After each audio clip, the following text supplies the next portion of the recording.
let's look at another way that we traditionally and are systematically measuring intensity, and that's by looking at heart rate, particularly with aerobic training.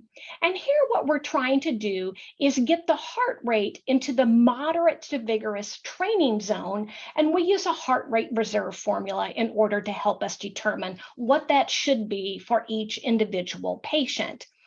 We find that most skilled nursing patients are challenged to do anything at a continuous level. So we always start with 3 continuous minutes to begin. That's our initial training duration. So again, we're trying to identify an activity. The goal is to do an activity that does indeed get the patient's heart rate up into that moderate to vigorous training zone.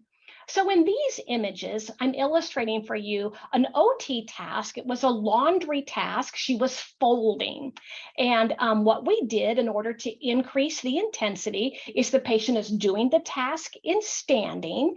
We were encouraging to get her arms up as high as possible, as that increases demand as well.